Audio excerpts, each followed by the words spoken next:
Hey, this is Hans from Dakota Angler Outfitter. In this video we're tying the parachute blue wing olive. We've got a standard dry fly hook in the vise.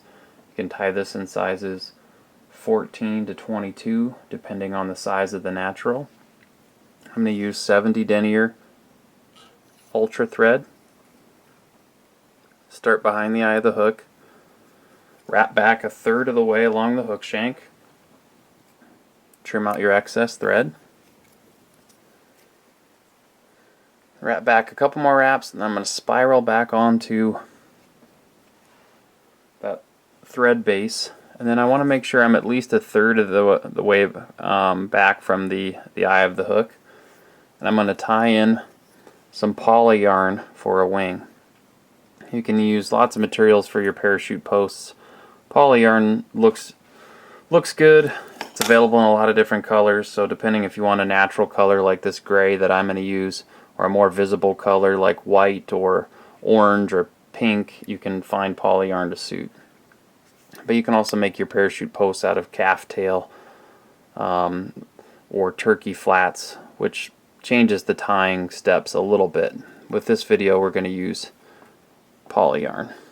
So what I'm going to do is I've got a clump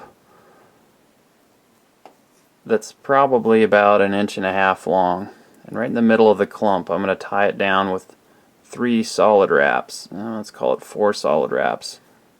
I'm going to fold that up straight up and down. I'm going to put a couple wraps right in front of that clump, and at this point then I'm going to take my thread and I'm going to go clockwise around the base of the yarn and work my way up. Once I've gone up several wraps, so I've built a nice base, I'm going to work, and that'll happen to you with parachute posts. If it unwinds like that, that means you put too much pressure from the side. So start over. I'm going to put a couple wraps here, go clockwise around, work my way up, keeping my thread tension on, work my way down, and then get back onto the hook shank. So now I've got my post. And depending on the size of the fly, you're going to need to use less yarn the smaller the hook size. And there's no exact rule of thumb, but if you're having trouble folding that yarn in half and getting your thread around the base without it being too thick and too bulky, then you probably need to use less yarn. So now we'll tie in our tail. And the tail on this fly is going to be hackle fibers. And I'm going to use Coq de Leon hackle fibers just the way, because I like the way they look. They're nice and speckly and they're nice and long and straight. But any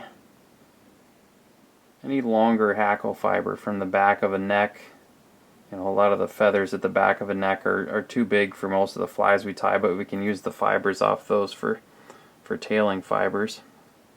So what I've done here is I've grabbed a dozen or more fibers and I've lined them up at the tips.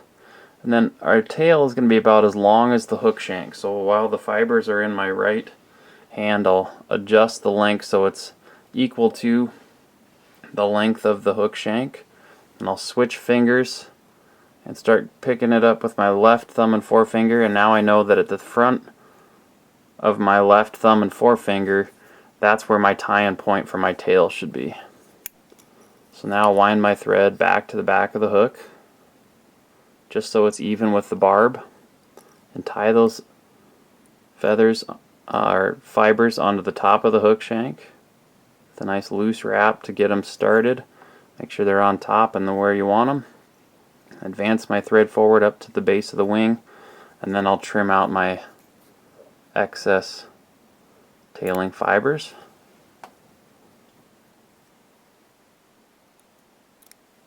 Okay, now what I will do while I'm up here at the base of the wing, I'm going to take my hackle. I'm using Dunn hackle. I'm using neck hackle in this video. If you're using a 100-pack saddle hackle or something of that nature, you're not going to need 2 feathers. But since I'm using neck hackle, I want a nice full hackle.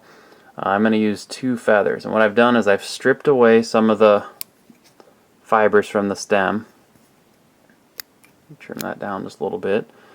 And if you look at a hackle feather, you'll notice that you've got kind of a light dull side and a slightly darker shinier side. What we want to do for this particular fly is have the dull side facing up. And right at the base of the wing, with that dull side of the feather facing up, I'm going to make a couple of wraps to tie that onto the hook shank. Then I'll slide in front of the post and tie that stem down again. And if there's any excess stem at this point, I can go ahead and trim that out. Make a couple more wraps. I'm going to sneak my thread up. I'm going to attach my hackles to my post by wrapping a few wraps of thread around the post and capturing those hackles so that now they're wrapped up onto the post. With that done, then I can get back on this side of the post, work my thread back to the tail.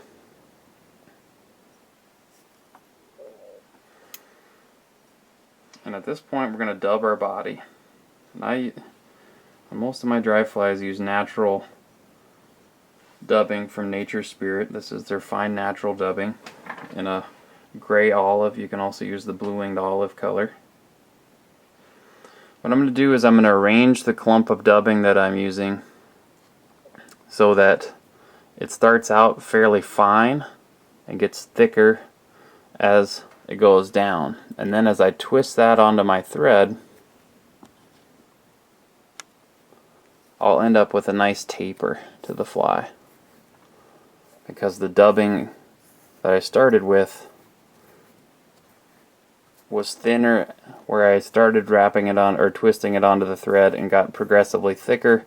That'll translate to a nice taper as it goes up the body. Now I'll slide my dubbing loop or dubbing noodle right up to the hook shank and advance forward, making sure I've got good coverage on the hook shank. And what I'm going to do is when I get to the base of the post, just make sure I got a wrap nice and tight against the post there. Switch in front. Every once in a while tighten up your dubbing.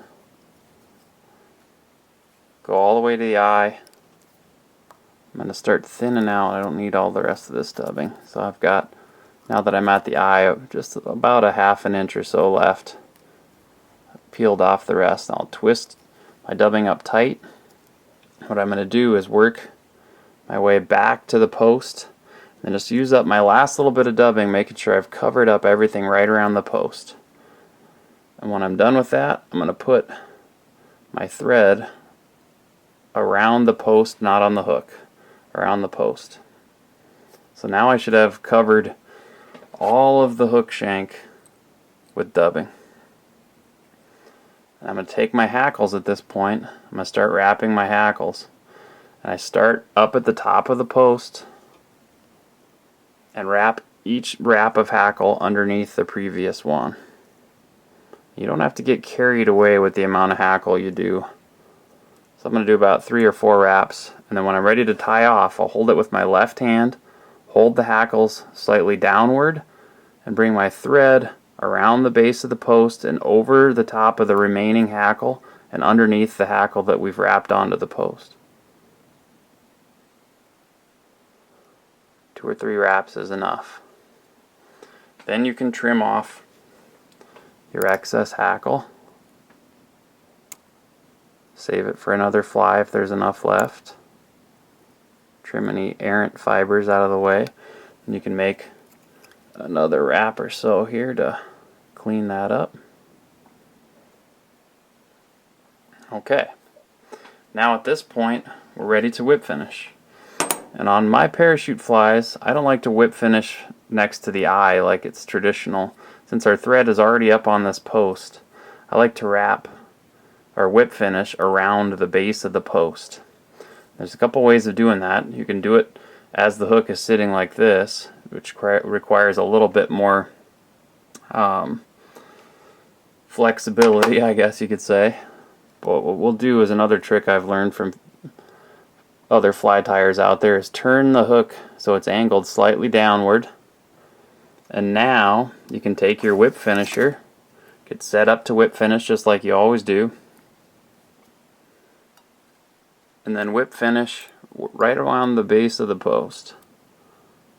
You don't need to go crazy with the number of thread wraps here. You don't want to build up too much bulk under there. So I'll do 3 or 4 wraps. Tighten up. Now it's whip finished. Can trim our thread off. And then it wouldn't be a bad idea to apply some head cement underneath those wraps to make sure that that doesn't come undone. And the last step is just to trim your post. You want your post to be about the same length as your hook shank. So if I use my scissor points here to measure the length of my hook shank and then go up to my wing, I'm going to want to cut off my wing about where that top scissor point is. You always want to cut long first. Don't cut it too short because you can't add it back. Check that for measurement. You're in good shape. So there we did it. A parachute blue wing olive. You can change the colors of this to make a parachute pale morning dun or what have you, but we've got the nice coloration here for blue wing olives, and you know, it's a very common mayfly in my part of the world, but also throughout the United States, so it's a must-have in your fly box. I'm Hans from Dakota Angler and Outfitter. Thanks for watching. Check out our other videos at flyfishsd.com.